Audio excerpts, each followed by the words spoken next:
Quand j'étais au lycée, j'ai fait une fixation sur le jeu Life is Strange. À l'époque, je jouais sur ma Xbox 360 que j'avais acheté d'occasion à Micromania, assise sur la table basse dans le salon de mon père à Paris. J'ai passé des heures à me balader à Arcadia Bay avec Max. Et j'ai pu retrouver cette jolie ville de l'Oregon quelques années après quand Before the Storm est sorti. À ce moment-là, je vivais à Strasbourg dans mon premier appartement et je jouais sur mon minuscule PC portable. Dans la foulée, j'ai découvert ce qu'allait être le monde de Life is Strange 2 avec Captain Spirit. Mais avant de me lancer dans le 2, j'ai changé de parcours d'études et je suis retourné vivre à Paris. J'ai donc fait mon road trip avec les frères Diaz dans le bureau de mon père où je dormais à cette période.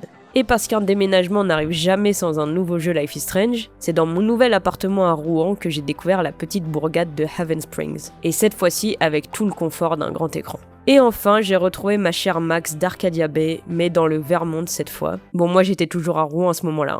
Bref, comme vous le voyez, ces jeux, ils ont vraiment bercé une partie de ma vie. Ils m'ont fait voyager, ils m'ont fait sortir de la réalité quand j'en avais besoin. Ils m'ont fait pleurer toutes les larmes de mon corps à d'autres moments aussi. J'adore les personnages, l'ambiance, les musiques, en particulier celle de Before the Storm, d'auteur Je vous aime. Et même si je trouve que les derniers, ils ont pas la même saveur, qu'on se le dise, Double Exposure est vraiment éclaté au sol. Mais comme une bonne fangirl, je vais bien sûr jouer au prochain qui sort cette année, et cette fois-ci encore dans un nouvel appartement, et encore dans une nouvelle ville. Faut vraiment que j'arrête de bouger tout le temps.